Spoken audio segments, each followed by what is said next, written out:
All right. So, after a bit of a unplanned hiatus, so as Hashem, we're getting back on track with our regular shiurim, and I feel obligated to be mamshech, to continue and try to, I don't know if we'll conclude this week, but conclude the inyan that we started last time around, relating to eiruv controversies in this day and age. I didn't get reactions immediately, but over the time that elapsed between the last year and now, I did get some reactions from both sides of the issue. And of course, each side wanted to know why I didn't come out clearly and state the truth, which is that they're correct, or why did I leave space? Why did I leave room for another view? Recently in English, we have a term to both sides it. It's a term that's used when you're not brave enough to commit to one side, and you say, both sides are equal, or both sides are problematic. On the other hand, you have people that say, if I got both sides angry, then I must be doing something right. So that's not actually how I operate, how I think. And I'm not going to get into, who's right, who's wrong, or why I didn't say this or that, or why I said it the way I did. I just wanted to acknowledge those reactions. I see you, and we can talk about it, I guess, off the record. And that was my intention last time as well. I don't want to get into that level, that degree of resolution into this particular debate. What I did begin discussing last time is I wanted to discuss a certain aspect of the controversy, and before I continue, I want to clarify something. I began last time by saying that eiruv controversies as we know them today are like a new phenomenon from the last generation after the Holocaust. And one of the people who reached out to me asked me what I meant by that, and he pointed out there have been other eiruv controversies before. So I said, you're right, I should really have clarified and honed the thought a bit more.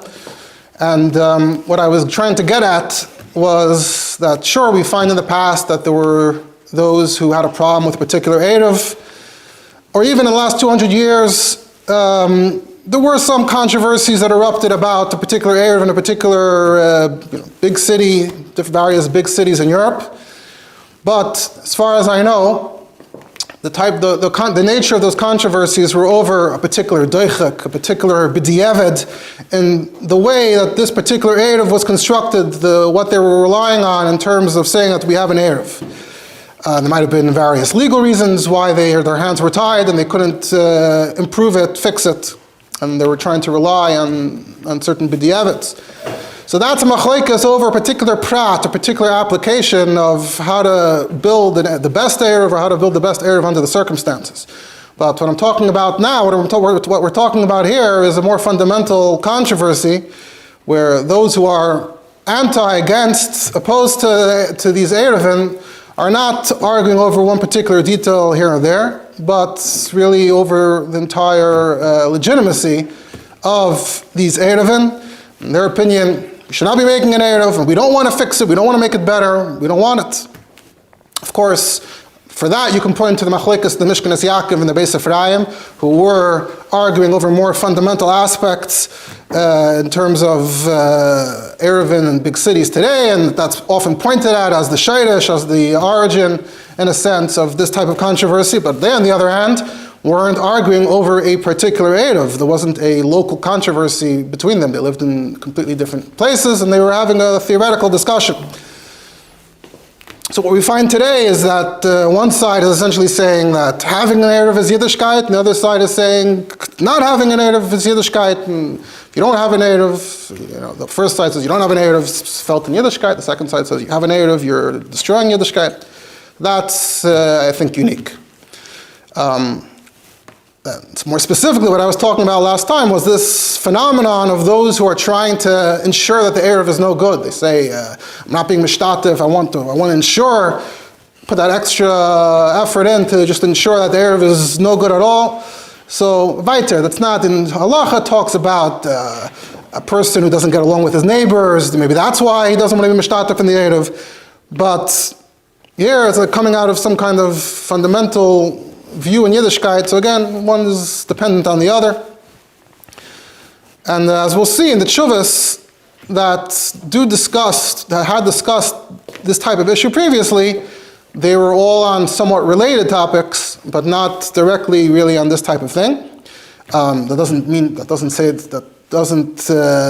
mean that there's never, you might find something somewhere before. I can't make a categorical statement, but that's what I meant. So, last time, I began by introducing a little bit of the elements of the Chabad controversy, focused a bit on the aspect of the igris and the minus and how they're used by each side. Then we moved on to the topic of zikui apas. We're being mezakeh, the pas of the eiruv for everybody. And originally, look in Shulchan Aruch, people actually contributed to the pas. But there was always this din of zikui. You can be mezakeh others. They don't all have to directly contribute. And over time, that seems to be more of the norm. And that's, of course, necessary and required even in a big city eiruv. So, of course, it's working with the zikui. So the shaila this creates the shaila when you're working with zikui. What if an individual, and in this case, an individual who opposes the eiruv, refuses on principle to be mishtatif? For that reason, he wants to ensure this eiruv's no good. Right? So this type of issue, this type of problem is mentioned in Shulchan Aruch and Siman Shin Samach Zayin. They're just about a person who has some personal issue with his neighbors. And the Shulchan Aruch, the Alter Rebbe Shulchan Aruch is talking about how perhaps the wife might be able to be mishtatif directly with pas without his knowledge, and we'll make the argument that he really somehow agrees in some sense, but that's all when the wife is contributing actual pas. But here, no wife, no pas, we're working with zikui. How is that going to work?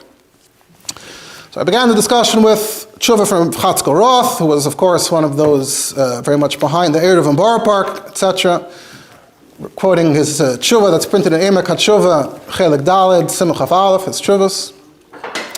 And there was an interesting emphasis there that in addition to the specific point about Eruvin, there's this whole kav, this whole line of thinking of how really we need to all just get along. When it comes to halachic differences, we need to be tolerant and understanding of the other opinions. Because we know it's bound to happen. There's always going to be halachic differences, historical ones, new ones, and we have to accept that other people have other opinions. We have to get along in halacha. And he's mitzayin to a previous tshuva that he wrote many, many years before about the situation in Yerushalayim when he was there as a young man, the Ashkenazim and the Sfardim, the question of whether a Rav can paskin for the other community, l'shitosam, like you're sort of acknowledging that for you, your psak is such and such, is that okay? And he was, in that tshuva, he was going as far as he could, justifiably, to say that we try to go out of our way to understand and tolerate and help the others. And there's no one right and there's no one wrong. Very much calling for tolerance and halacha. And he can understand the other side, but please, you have to understand my side as well. And on that point, I also tied in the Vikuch Rabbah, the Sefer Vikuch Rabbah, who was dealing with this issue when the Chassidim essentially broke off and started their own minhagim and psakim and raised issues of Leisus Goydu and things like that, which we're not, like I said, back both then and now we're not getting to the bottom of the whole sugya of Leisus Goydu, but the Vikuch Rabbah was also trying to explain why it shouldn't be relevant, why it shouldn't be a problem, why we're justified in doing what we do. And more directly to this point, so Chatzkel Roth threw out these terms like koyach beistin, or even koyfa noise ad she'em reitzani, and that's more or less where we left off. So now let's pick up and continue. So for the purpose of our continuation, I'm going to use the tshuva written by his son. So right after Simcha Aleph follows Simcha Beis, a tshuva by his son, Rabbi Isaac Roth, looked it up, seems to be a Rav in Monsey. And this shtickle was published originally in Kavitz Or Yisrael, Gillian Chaf Aleph, which is back in Tishrei Samach Aleph, I guess towards the beginning of the Eiruv Borough Park. And, like I said, included also in his father's Sefer. He's being Masber his father. And we'll use his tshuva as a way of going through the halachic arguments a bit more in detail. So he begins and he says, you have the people that are announcing, declaring that they don't want to be zeich in the eiruv and the shituf, to be matir the tiltel, because they're against the whole thing, and they're relying on the Pri Megadim in Siman Shin Samach Zayin. So that Siman that talks about these types of situations. So what does the Pri Megadim say? The Pri Megadim in Eshel Avram, Shtang Zech Magen Avram. So so he says, Kol Zemairi b'ma'arvin b'pas shaloi. Attack of this whole vart that we can somehow do it behind his back, that's if there's actual pas. But avalim ezakin loy mipitam, if it's all a zikr from their bread, zachan shlei b'fanav. Right? So then it would have to be zachan shlei b'fanav. But tzarachion, and Michaba, if he absolutely asserted that he does not want to participate, then mezakin loy mipitam, if they can be mezakim in this way. This is worse than if we used actual pas. There we could say ishta kegufay, it's an eiruv, even though he's being meicha. But to be mezakaloi, bal karchay, from the pas, even if his wife is on board, yesh loymar, the ein mezakal laodem bal karchay. Okay, so the Pri Megadim pretty much came out clearly and said that this wouldn't work in this type of situation. So we have a Pri Megadim, those who want to use this as a cudgel against the eiruv. And that way they can essentially force the entire community, the whole community supposedly wants the eiruv, and they're going to be able to hijack and hold it hostage. Even though in the case of Borough Park, you have Taka Choshev Rabbanim on board. So he says, Rabbi Isaac Roth says that my father already was Mazir in his tshuva, and I'm just going to, so people have tightness on him, I'm going to explain and elaborate what he meant. So my father began by citing his previous tshuva from Emek HaTshuva, Chelik Aleph, about how there's this idea, like in Yerushalayim. He says, Haguf, right? He was talking about Yerushalayim, Ashkenazim, Sfardim, we have different ways of paskening, we still get along. He says, Lamashal, Ashkenazim and Sfardim might have a fundamental difference when it comes to this type of eiruv. Because he says the Sfardim might be more likely to say that it's easier to have a Rosh Hashanah, you don't need Samach Riboy in order to have a Rosh Hashanah. Whereas we, the Ashkenazim, or they who claim to represent that particular line of thinking in Ashkenazi Psak, that's one of the ways that makes it easier for them. They say, you need Samach Riboy, and you can't get the Samach Riboy, and that's why it's not a Rosh Hashanah. So in that scenario, in Yerushalayim, you have Ashkenazim and Sfardim specifically, so you would have this type, you could have this type of dispute over an eiruv. An Elamai, like my father said, his father said in that Shuvah, we're all supposed to get along. And you try to force other people, it's like forcing, would be like the Sfardim trying to force the Ashkenazim to follow their Psak and Eiruv. That doesn't seem appropriate. And you have Gemaras, Machlekes, B'Shaim, B'Shil, and they still got along. And he's mitzayin to an interesting makar. He's mitzayin to a sefer called Mashpis Muhammas. What's the sefer Mashpis Muhammas? So this relates to the mikveh controversy in the city of Rovigo in Italy. I spoke about it in a shiur 2 years ago.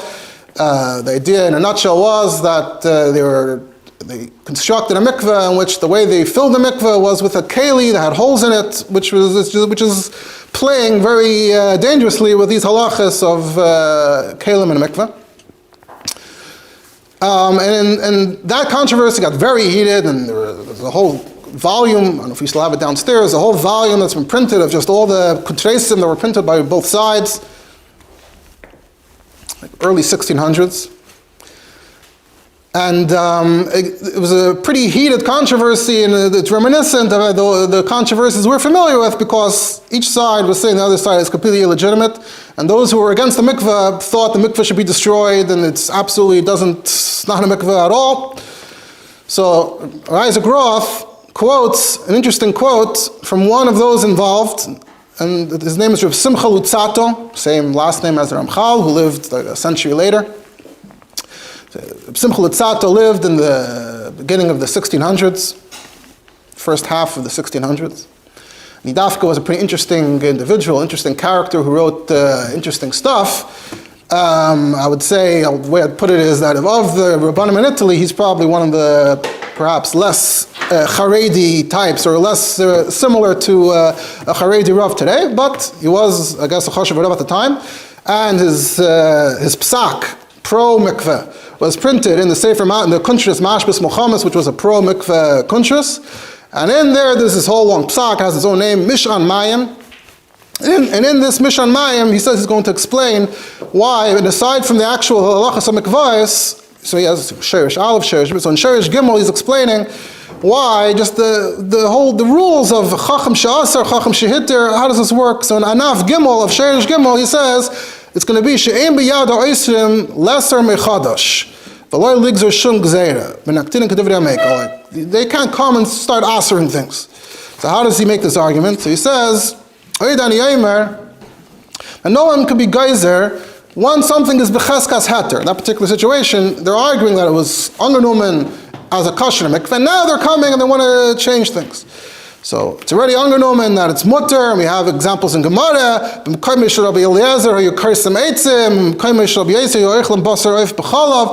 if the Marad Asra is mekel and is matir, so that's it, that's the kula, the heter stays in place. And if someone would come to those Mekaymis and want to answer, that would be wrong, the Gemara seems to imply.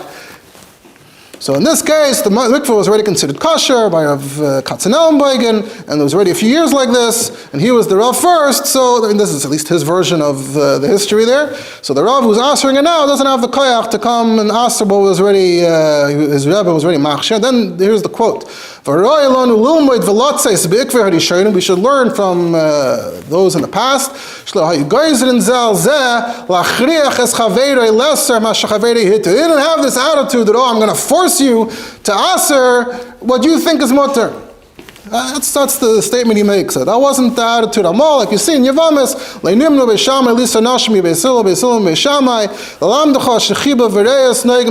everyone got along. So Simcha Litzato makes this argument in the chorus of defending the mikveh.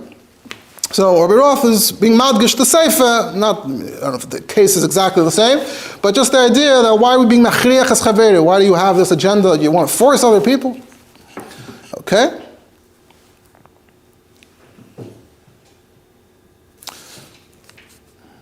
And he says, we know that some of those who are anti-eiruv really are moida, that of course, Yosech and the eiruv, and not all those who are against the eiruv go that far and go that extreme to try to take it down. So, right, there's a more moderate wing of anti-eiruv rabbanim. And you have this in many other cities where maybe there was a controversy at one point, but at some point things settle down, and those who use it, those who don't, and everyone moves on.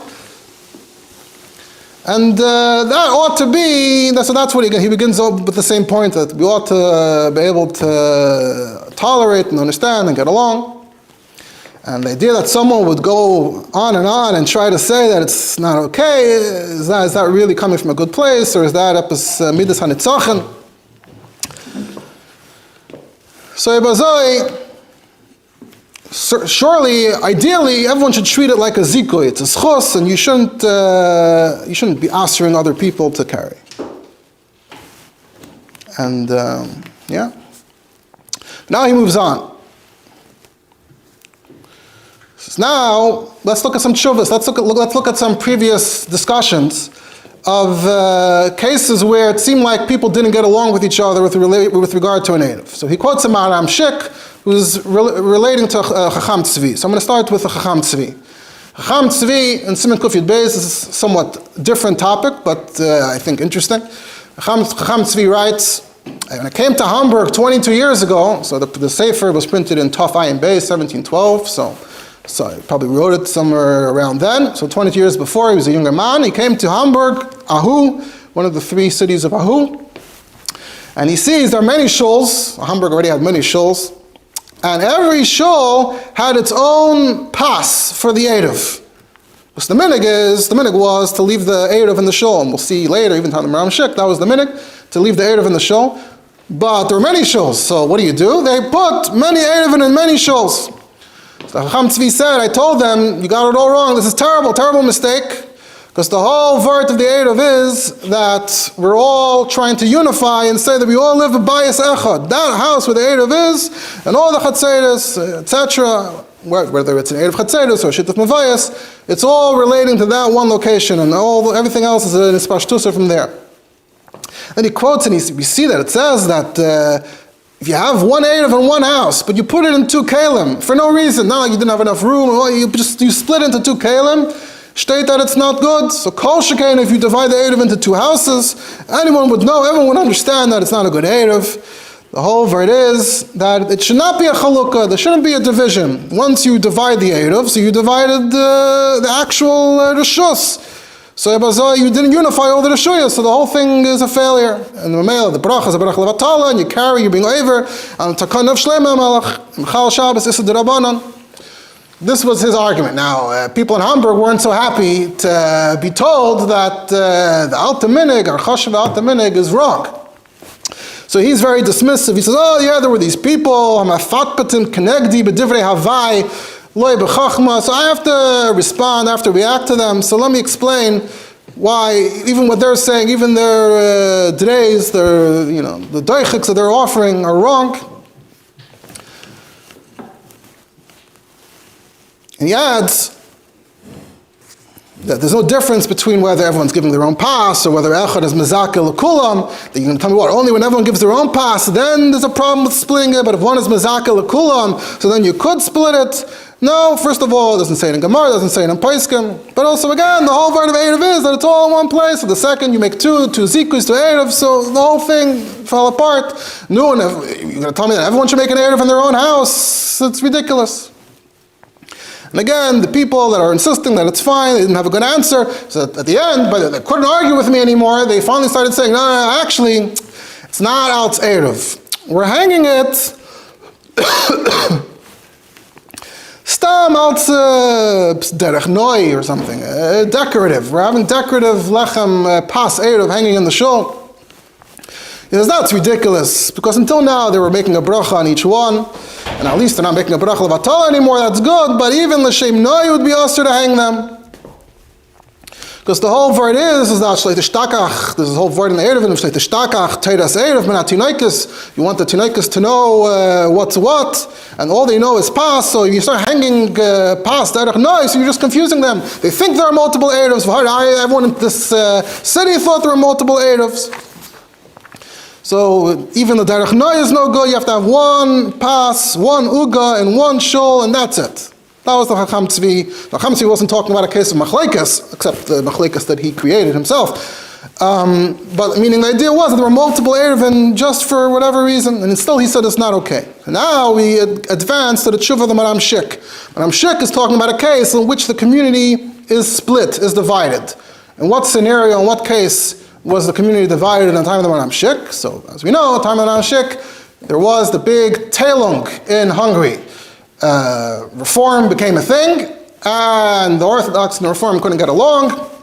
And at one point, they were fighting and struggling to sort of convince the government that each one is the legitimate version of Judaism, and then at some point, it looked like the Reform were actually going to run away with it, and they're going to be the recognized form of Judaism, and the Orthodox fought until the government recognized, okay, there's right, because back in those days, state religion, they weren't very tolerant of multiple religions. There's Christianity, there's Judaism, and maybe two flavors of Christianity, but that's it. So they had to establish a precedent that there's Orthodox and there's not Orthodox. So after that, you had Orthodox, that's where the term originates, actually, for Orthodox Judaism. You had the term Neolog were like the Reform. You also had some kehillas that were called status quo. They actually didn't take any sides. And the Orthodox Jewish communities there did not appreciate that, although there are some chashavei rabbanim whose names we know today, who actually were rabbanim in status quo communities at one point or another. In fact, I believe even the Yatav Lev from the Satmar dynasty, Siget, I believe they say was a Rav in a status quo community at one point, but we don't talk about that. But the Orthodox community, speaking of not taking a stance and standing in the middle, the Orthodox community didn't look very kindly on those who didn't want to take a side. So you have this tailong, okay? So the Maram Shik, Simon Chaim, Simon Kafayim Vav, he's writing to Rav and Moshe Polak Segal in Bonihad, and he emphasizes Bekahal HaYereim. So that's the emphasis is that he's from the Orthodox. And the issue is that there used to be one eiruv in the big shul, but now the big shul is no longer from the Kal HaYereim. So the Fruma Eilam is doing their own eiruv in their own shul. Now wait a second, what about the Chacham Tzvi? What's going on here? And there's seemingly nothing we could do about it, because the neologs, they're doing their thing. They certainly can't convince them not to do theirs.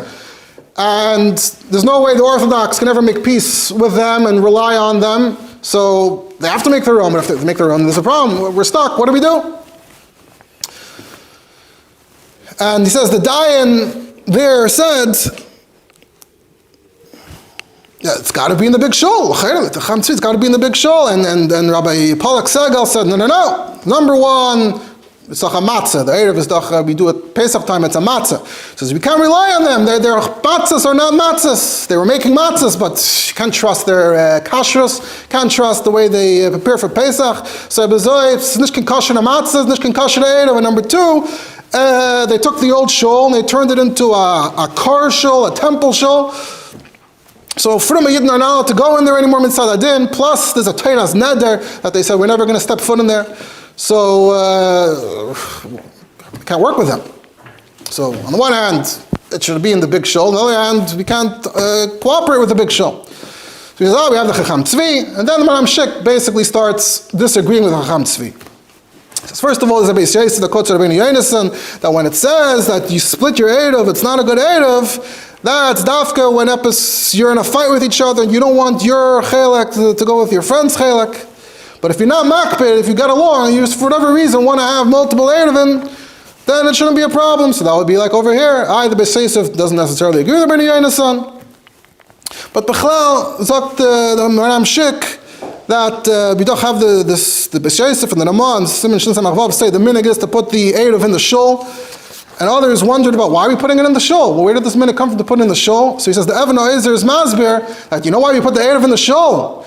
Because the shul is nishkin beis dira. So if you put the eiruv in a house, then it could be that the shul is not included in the eiruv. So you wouldn't be allowed to carry you're allowed to carry in your house and in the street, but the shul itself would be excluded from the eiruv. So the only way to include the shul in the eiruv is by putting the eiruv in the shul.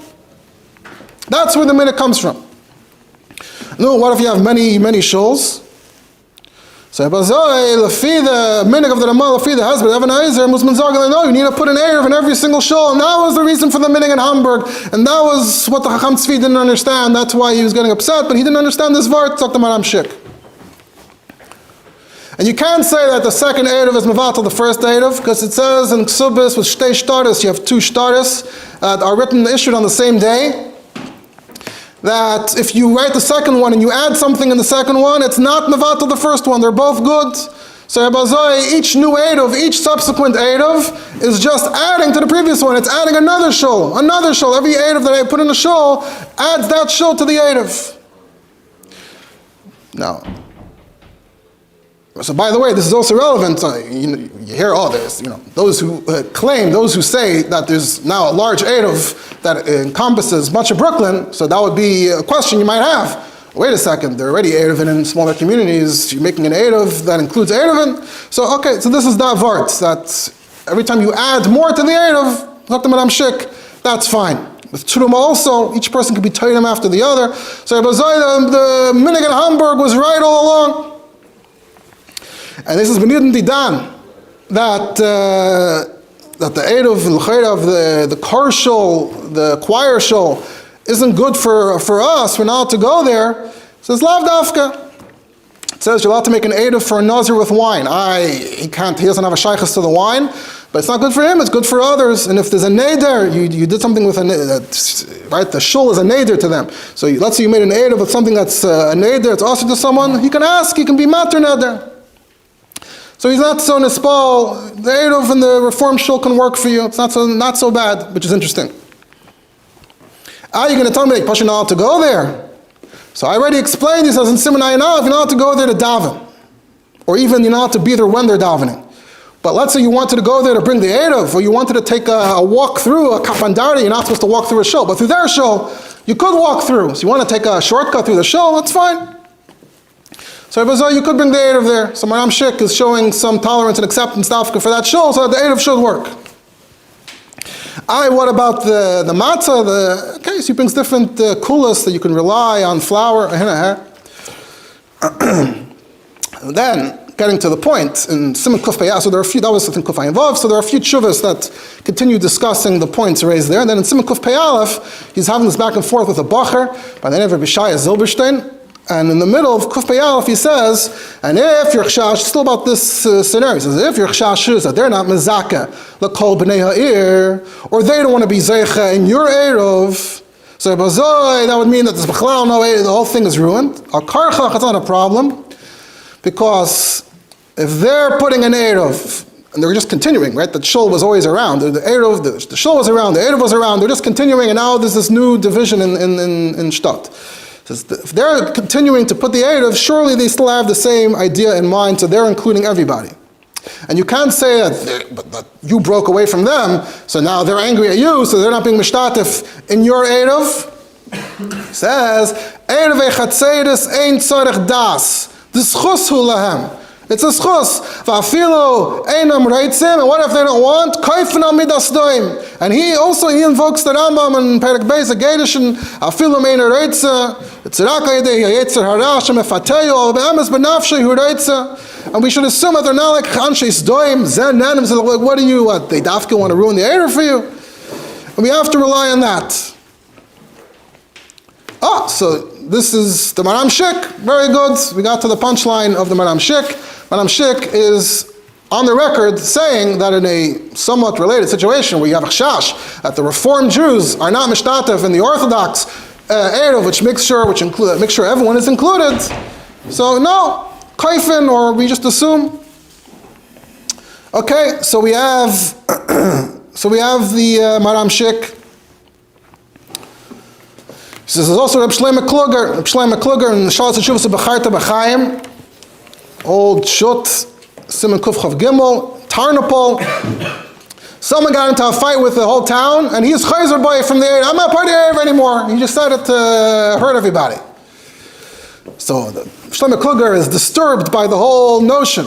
He says, this is ridiculous. First of all, we already made an eiruv for this year, so you can't just leave the eiruv in the middle of the year. And second of all, even for next year, the Ramah says that if you always are part of the eiruv, then and you want to stop noitel min bal karchai. There's an idea of like taking the pas bal karchai.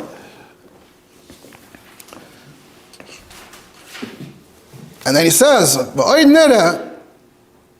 that if you hold that bal karchai doesn't work, that's if you dafka want to take the pas from him, because you have to mamish take something out of his pocket. But dafka if you have ziko, if b'nei chatzar mizakin loy, so then it should work, because he's always part of the eiruv. He can't leave. And he says, it's b'feidish Rashba. And this is a big mucker for those who discuss this. There's a Rashba that says that ma de'ein zachan la'adam b'karchai.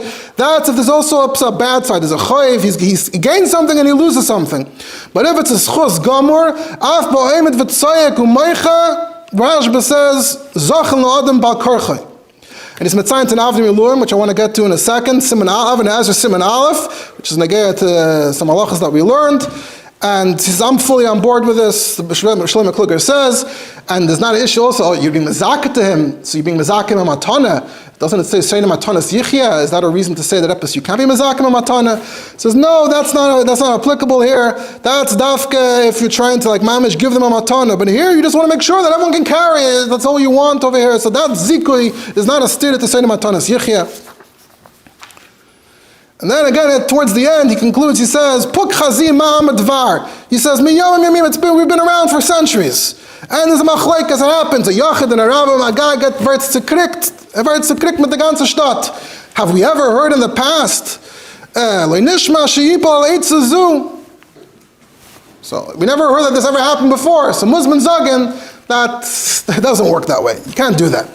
That's Reb Shlomo Kluger's attitude. You see that he's coming with a preconceived notion that can't be. And then it's mitzayim to the Pri Megadim. The Pri Megadim said, he's not sure you're going to mizaka al karchai. So that he says, well, we have the Rashba, we have all this. He's doicha the Pri Megadim. So Reb Shlomo Kluger is on the record being doicha the Pri Megadim, citing the Rashba and saying that this is really how it works. So the question is, though, what's going on over here? So we have this idea. He says, so we said that his father, Reb Chatzkel Roth, mentioned Koyach Beis Din. So Rabbi Isaac Roth says that if you don't have a Beis Din,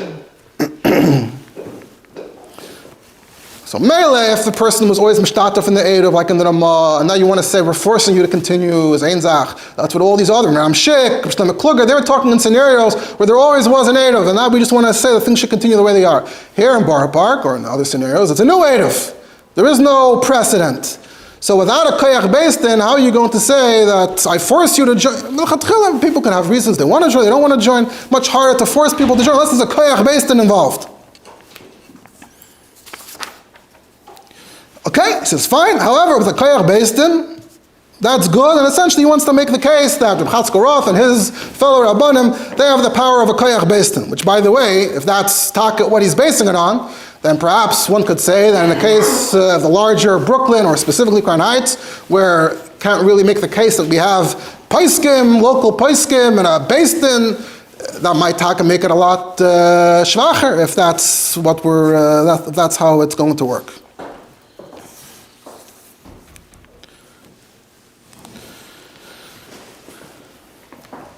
No, but those that are against, they say that it's, the koyach beis din. Koyach beis din is just to force you to participate. Never mind. But the Seif Kol Seif, the actions they have this Pri Megadim. That if it's mamish bal karchei, mamish, then you can't be mezaka bal karchei. So again, he starts getting into this whole Rashba. You have this Rashba. It's mitzayin to a shut Shiur L'Meishiv. Shiur L'Meishiv says that in our day we have those that are not made to made of the takanat from. So it says, so someone I mentioned last time, isn't it the word that you're seicher the reshus from the Sara Ir? So zokt the Shiur L'Meishiv taka we're seicher the reshus from the Sara Ir. That just helps you further the reshus. But what about the Hishtatfus Be'erev? The Hishtatfus Be'erev means that you as a person are being Mishtatef. Sorry, Eir can't help you with that. So that's why that's not relevant to this discussion. We have to figure out how we get the actual person on board. It says, it's the Rashba. So you bring Mizake, Schus Gomer, he's not Maida boy. Okay, fine, that's his problem, but really, if he was Maida, he would know. Can't force other people not to. And then it's been signed to the Avim Yulim. So the Avim Yulim is interesting. The Avim Yulim is talking about, Ramah says in Siman Aleph, that if the woman shmadzich, you mezakel a get al yedei acher, v'noisei acheres. Mezakel a get, you mamish mezakel, like it's the Gerishin or Chal. So, question, in fact, Avim Yulim, how does that work? Especially in Meshemedes, Bepashtus, she certainly does not, she's pursuing Divrei Yisr. She doesn't care about a get, she doesn't want the get. It says, that it's the Rashba Kedushin, so this is idea that, based on this Rashba. I want to point out, in conclusion, that there's actually an interesting place in Lekut Sichos where the Rebbe invokes this vart. So in Chelek Chavav and the Esafis, there's a Sicha, a Mesicha is Shabbos Parshas Tisa, Shusham Purim Katan Tavshin Mem Dalet, and the Rebbe says, we printed the new Lekut Torah with Esafis, Ma'amakemis V'Tziyonim, and the Rebbe says in Siv Beis, we're going to give Mashke, Bekesher to this, and the Rebbe says, Medi Mashke, sollen sie machen as Vados, in welche alle wollen sich Mestama Meshtatev sein, bezochen la'odam shaloi befanav, va'afilu oib metreft azav, was bechitzernius, is das Be'al Korchoi, Pasken doch der Rambam ben Egel in Asinas get as es helft, wenn Käufen oise ad sheyem ereitzani, alachas kam v'kam bedin di dan, es vados verbunden, so in Hora 12, it says, Ladas kama achroinim, re'ei machne Ephraim, shut ein Yitzchak, Encyclopedia Talmudis be'erkoi, bedas rishonim, shebedover shechriu chachamim, sheschus gemura huloi, afilu tzaveach, she'en ereitze, zachen loi al karchai. So it's right there in the Hara, and mitten derinnen. You look up Shut Ein Yitzchak Lamashal. So Shut Ein Yitzchak is Even Ezer, Chelek Aleph, Siman Aleph, and Taka, the exact same case in Shulchan Aruch and Siman Aleph. There's a woman who was Mishemedes, and what can we do? Then he quotes the Rashba. We have this Rashba. So that essentially is the big portion of the argument to say that koyach based in B'tziruf with B'chlal, the idea of Mizakan Le'bal Karchai, so the Koyach based in, I guess, should work to establish that, even though there was no eiruv here until now, but at least from now on, the eiruv is legitimate, and there's individuals who have a problem, Mizakan Le'bal Karchai, Kedas HaRashba, Kedas Shlomo Kluger, and the Shalom Eshev, and all those Mekayres, and now like the Pri Megadim. And I guess we'll have to be Mamshech and the Messiah next time, maybe represent also the other side, the Tzad Shekeneged, why they disagree with this line of arguing. Good Shabbos.